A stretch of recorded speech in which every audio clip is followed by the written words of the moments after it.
ഇടവേളയ്ക്ക് ശേഷം ഇസ്രായേലിലേക്ക് വീണ്ടും ഇറാന്റെ മിസൈൽ വർഷം. രാജ്യത്തുടനീളം സൈറനുകൾ മുഴങ്ങി. ബൈറൂത്ത് ലക്ഷ്യമിട്ട് ഇസ്രായേൽ നടത്തിയ ആക്രമണത്തിൽ തിരിച്ചടിയെന്ന് ഇറാൻ. മിസൈലുകളെല്ലാം തടുത്തുവെന്ന് ഇസ്രായേൽ. ഇറാനെ ചാരമാക്കുമെന്ന് മുന്നറിയിപ്പ്. ഇറാനിൽ ഇസ്രായേലിന്റെ തിരിച്ചടി. ടെഹ്റാൻ, തബ്രീസ് നഗരങ്ങളിൽ സ്ഫോടനം. ബെയ്റൂട്ടിൽ വീണ്ടും ഇസ്രായേൽ ആക്രമണം. തിരിച്ചടിക്കരുതെന്ന് ഇസ്രായേലിനോട് അമേരിക്ക. വ്യോമഗതാഗതം നിർത്തി ഇറാഖ്. ഗൾഫിലെ അമേരിക്കൻ താവളങ്ങളും ആക്രമിക്കാൻ ഇറാൻ. പശ്ചിമേഷ്യയിൽ അമേരിക്കൻ സേന അതീവ ജാഗ്രതയിൽ. ഇറാനെ പ്രകോപിപ്പിച്ചത് ലബനിലെ ഇസ്രായേൽ ആക്രമണം. ഹിസ്ബുള്ള ആസ്ഥാനത്ത് നടത്തിയ വ്യോമാക്രമണം വലിയ നാശനഷ്ടങ്ങൾ ഉണ്ടാക്കി. താൽക്കാലിക വെടിനിർത്തൽ കരാർ ലംഘനമെന്ന് ഇറാൻ. ഖത്തറിലെ US സൈനിക കേന്ദ്രമായ അൽ ഉദൈദ് വ്യോമത്താവളം തകർത്തതായി സ്ഥിരീകരണം. യുദ്ധത്തിന്റെ ആദ്യ ആഴ്ചകളിൽ തന്നെ നാശനഷ്ടമുണ്ടായതായി റിപ്പോർട്ടുകൾ. 4 മാസങ്ങൾക്ക് ശേഷം സമ്മതിച്ച അമേരിക്ക.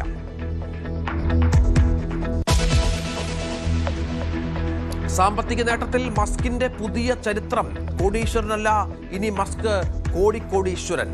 നിലവിലെ വിനിമയ നിരക്ക് വെച്ച് 10 ലക്ഷം കോടിക്കരികെ. ആസ്തി മിക്ക രാജ്യങ്ങളുടെയും സമ്പദ് വ്യവസ്ഥയ്ക്ക് മുകളിൽ.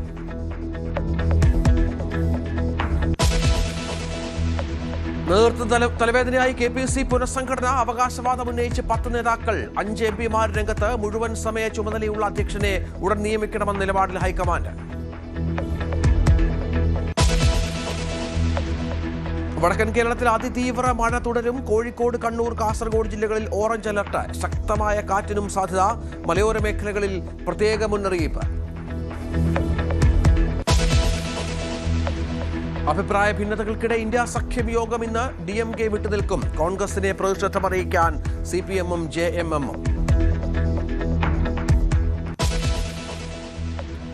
തെക്കൻ ഫിലിപ്പൈൻസിൽ വൻ ഭൂചലനം. റിക്ടർ സ്കെയിലിൽ 8.2 തീവ്രത. ഫിലിപ്പൈൻസിലും ഇന്തോനേഷ്യയിലും ജപ്പാനിലും സുനാമി മുന്നറിയിപ്പ്.